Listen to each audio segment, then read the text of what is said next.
Shalom, brothers and sisters. The title of this video is The Easter Deception Exposed. We're going to jump right into this. There's no such thing as Easter in the Bible. And yeah, I know it's in Acts 12, verse 4. We Israelites kept Passover. I will show a few scriptures of Passover, but there are more. Seek and you will find. You have to learn to feed yourselves as you grow. Leviticus 23, verse 4. These are the feasts of Yahweh, even holy convocations, which ye shall proclaim in their seasons. We're told these are the feasts, so pay attention. In the 14th day of the first month at even is Yahweh's Passover. This is Yahweh's Passover. And on the 15th day of the same month is the feast of unleavened bread unto Yahweh. 7 days ye must eat unleavened bread. Unleavened bread is a continuation of the celebration. We celebrated it without leaven, which represents sin. Verse 7. In the first day ye shall have an holy convocation. Ye shall do no servile work therein. This feast day is a Shabbath one day, a different kind of Sabbath day, in which we could not do our daily work for money, but could do work for the celebration, and we were to have a holy gathering to hear the word. Verse 8. But ye shall offer an offering made by fire unto Yahweh 7 days. In the 7th day is a holy convocation. Ye shall do no servile work therein. We repeated this in the 7th day. Between the first and last days, you could do your daily work for money. That's it, folks. There is no Easter eggs, bunny rabbits, and hot cross buns with leaven in them. How simple is this? Following the traditions of men will make you stupid and eternally dead. Now, let's dig into this Easter thing. Easter is the day that people celebrate every year, not considering the origin of it or what it truly means. As Israelites, we were brought up through slavery in every nation on earth with this pagan holiday, which is supposed to be a holy day. We think it's righteous, but are asleep to the true meaning behind this very wicked day. And a little bit of research will reveal the wolf hiding in sheep's clothing. People believe that Easter has something to do with the death and resurrection of Christ, and you will see Easter has nothing to do with it.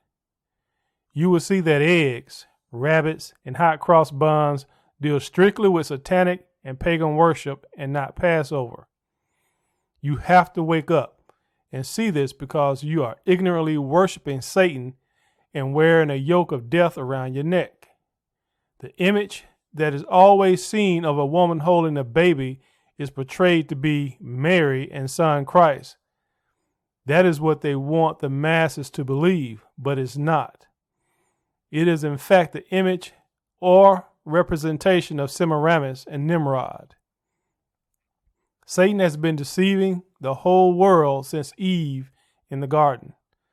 Nothing changed after the flood. He continued by getting people to worship false gods of wood and stone and ignore the true creator of all things. By worshiping these false gods, people would be worshiping him by default. Christians are waiting for the great deception of Satan. And what they don't understand is that the deceptions started thousands of years ago and have been increasing with technology in these last days. Let's look at one of the great deceptions we call Easter. The Two Babylons by Alexander Hislop, page 93. The festival of which we read in church history under the name of Easter in the 3rd or 4th centuries was quite a different festival from that now observed in the Roman Church. The festival we call Easter was a quite different festival from that now observed in the Roman Church. And it was called Passover or Posh. It was never, ever called Easter. And at that time was not known by any such name as Easter. It was called Posh or the Passover.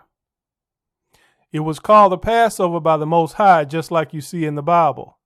Easter is a pagan custom blended with the Bible to deceive the world, because although everybody is not the Most High's children, not everybody from other nations would willingly worship the devil.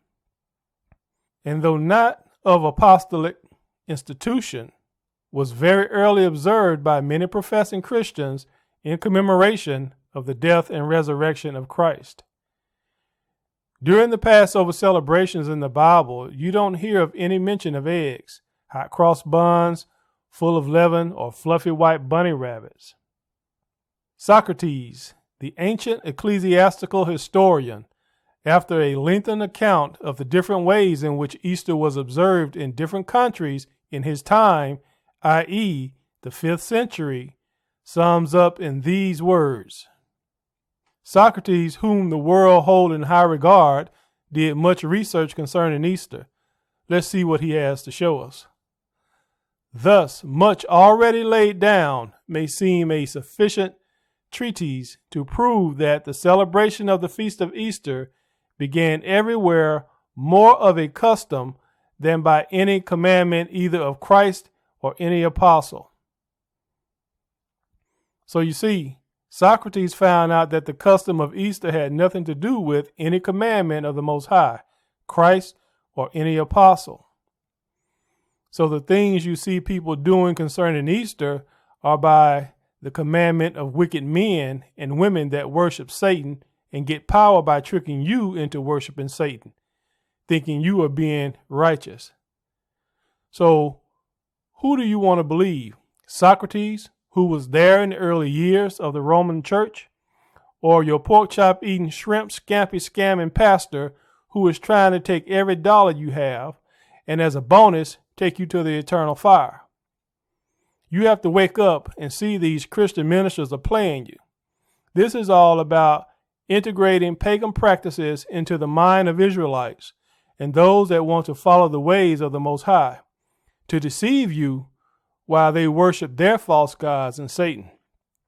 I think I'll ride with Socrates on this one.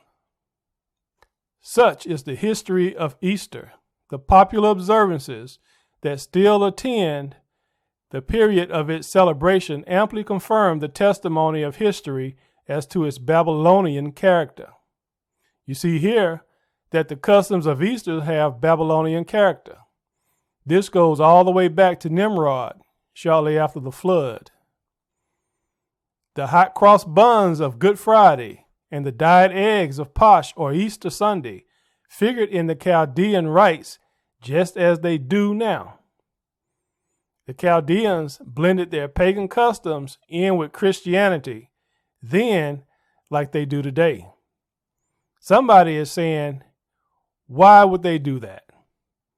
They do it to make you worship their gods, so they can obtain power and wealth and enjoy their heaven, which is now in this present world. Edom and Satan know you are lazy and will not research anything on your own. They love you. They see you as a sucker soul that they can use and then watch get cast into the very low state of hell we call the lake of fire. The Buns, known to by that identical name, were used in the worship of the Queen of Heaven, the goddess Easter, as early as the days of Cecrops, the founder of Athens, that is, 1,500 years before the Christian era. They were getting their feast on, celebrating the Queen of Heaven, the goddess Easter, 1,500 years before Christ. Easter bunnies, dying eggs, all these things were taking place before we went into Egypt, while we were in Egypt, and after we came out of Egypt, before Christ's death and resurrection. All this was going on while Jeremiah was around. Let's see what he says. Jeremiah 7, verse 18. The children gather wood, and the fathers kindle the fire, and the women knead their dough to make cakes to the Queen of Heaven, and to pour out drink offerings unto other gods, that they may provoke me to anger. Jeremiah said the children gather wood for the fire. The fathers kindled the fire, and the women knead their dough to make cakes to the Queen of Heaven. This is a pagan Easter celebration that we Israelites started doing to worship a false god, the Queen of Heaven, and it provoked the Most High to anger. The hot cross buns are not now offered, but eaten on the festival of Astarte. The hot cross buns are a food offering to false god, but today the buns are eaten. Let's find out a little about Astarte. Zondervan Compact Bible Dictionary. Ashtaroth, Astarte. Ashtaroth is plural of Ashtoreth, the name of any fertility goddess of the ancient Near East. Babylonian, Ishtar. Greek, Astarte. In Canaan, a consort of El, Baal. In Canaan, she is called a consort of El, Baal, which means she is the wife of Baal. Now, we need to find out who is Baal, and this isn't talking about the guy from Stargate SG-1. Zondervan Compact Bible Dictionary. Baal Zebub. Baal, or Lord of Flies. Name under which Baal was worshipped by the Philistines of Ekron. There can be little doubt that Beelzebub is the same name as Baalzebub. Baalzebub was his name in the Torah or Old Testament, and it's the same in the New Testament, just spelled and pronounced differently. Beelzebub. Let's see what demon the New Testament says he is. Matthew 12, verse 24. But when the Pharisees heard it, they said, This fellow doth not cast out devils, but by Beelzebub, the prince of the devils. So Easter, or Astarte, is consort or the wife of Beelzebub, which is Satan. This is who you are worshiping when you celebrate Easter, and don't say it's for the kids as an excuse to sin against the Most High and condemn your soul to everlasting pain. Stop sending your food up to false gods and laying your soul on a platter for Satan to devour. You have to recognize this and repent while you still have breath in your body. But this leaves no doubt as to whence they have been derived. The origin of the posh eggs is just as clear. We're being told not to believe him, but research it yourself. We track its customs, origin, all the way back to Nimrod's time. Start with ancient Druids of Europe. They were in England, Ireland, and Gaul, and work your way back in history. The ancient Druids bore an egg as the sacred emblem of their order. The Druids picked up where the devil worshipping history left off. In the Dionysiaca, or Mysteries of Bacchus, as celebrated in Athens, one part of the nocturnal ceremony consisted in the consecration of an egg.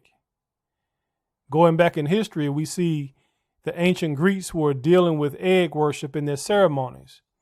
This was after the resurrection of Christ, but it had nothing to do with Christ. Thank you, sir. May I have some more?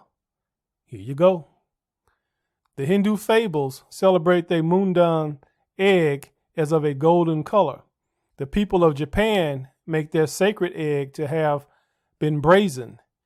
In China, at this hour, dyed or painted eggs are used at sacred festivals, even as in this country. The Hindus added flavor to their devil worship by adding a gold color.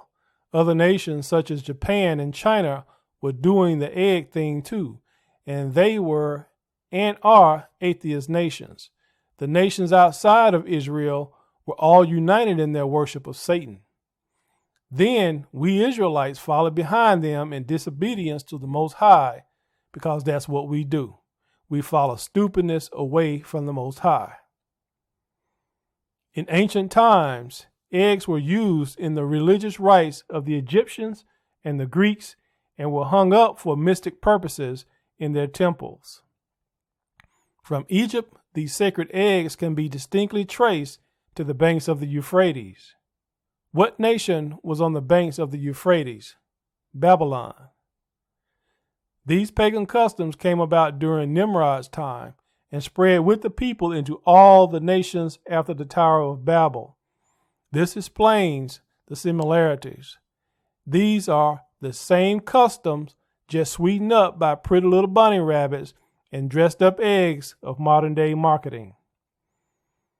The classic poets are full of the fable of the mystic egg of the Babylonians, and thus its tale is told by Hyginus, the Egyptian, the learned keeper of the Palatine Library at Rome. Let's dig a little deeper. The two Babylons, Alexander Hislop, page 96. In the time of Augustus, who was skilled in all the wisdom of his native country, an egg of wondrous size is said to have fallen from heaven into the river Euphrates. The fishes rolled it to the bank, where the doves, having settled upon it, and hatched it. What came out of the egg when it was hatched? Out came Venus, the devil's wife. Venus is Astarte. Out came Venus, who afterwards was called the Syrian goddess, that is, Astarte. Hence, the egg became one of the symbols of Astarte, or Easter. So now we see the egg as the symbol of Astarte, or Easter, and has nothing to do with Christ. Satan hates us so much, he gave his wife a holiday as another avenue of deceit in which to destroy Israel and the heathen. You have your children worshiping Satan and his wife through an egg, which is Venus, which is Astarte, and which is Easter. Most people are blind and ignorant to the fact that Easter has nothing, absolutely nothing to do with Christ and the resurrection. Yet you serve up the ball-colored eggs, chocolate bunnies, and your Easter Sunday swine dinner to false gods, and bring you and your family one step closer to a deeper state of hell in the lake of fire. This makes no sense when the evidence is clear. If you wash off the stench of tradition and truly seek the Most High, your eyes will open to see your present state of pending destruction. Ask your minister or preacher about this and watch him pull out his violin and play you right back to sleep. And accordingly, in Cyprus, one of those chosen seats of the worship of Venus, or Astarte, the egg of wondrous size, was represented on a grand scale. Cyprus was just one of many chosen places to worship Venus or Astarte. They made the egg huge to represent it on a grand scale. We see the same thing today with Easter parades all over the world. Look at this picture. What does this Easter celebration have to do with the death and resurrection of Christ? Look at everything. You have false Christ, Cesare Borgia, Pope Alexander's son. You have people wearing conical hats used in pagan satanic worship, looking like the Ku Klux Klan, and they dress it all up with pretty flowers to blind you to the truth. This is a European Easter parade, and these parades take place everywhere in some form or fashion. The devil worshippers are more devout than you Israelites, and that better change. You better wake up and smell the salvation and partake of it while you can. Turn to Yahweh. Stop dealing with traditions of men and doing that which look good, feel good, and taste good. Then say you're doing it for the kids. Satan shrouds his pagan days with shopping, dressing up, cooking lots of food, and the pouring of booze. And because these things you seem to like so much, you fall right into that trap. Yahweh gave us righteous holy days to keep, and we can shop at various times. We can dress up. He wants us to cook lots of food, and we can pour out all the booze we want, but we must not get drunk. And then we'll be on the right side, which is life and not death. Look at this. The two Babylonians, Alexander Hislop, page 97. Now the Roman Church adopted this mystic egg of Astarte and consecrated it as a symbol of Christ's resurrection. You hear that? The Roman Catholic Church is at the top and the leader of pagan worship in the world. Now, some of y'all are saying, I'm not Catholic. I'm this or I'm that. Well, all of the Christian churches are part of the Roman Catholic Church, whether you believe it or not. Do you worship on Sunday? You are part of the Roman Catholic Church. Do you have crosses in your church or around your neck or in your house? You are part of the Roman Catholic Church. Do you have images of white Jesus in your church? You are part of the Roman Catholic Church. Do you have nation flag in your church? You are part of the Roman Catholic Church. Do your church teach Christ and the Israelites are white? And it's not a color thing. It's just that they were not white, so that's a lie. If they teach that, you're a part of the Roman Catholic Church. Do your church teach Christ died for everybody?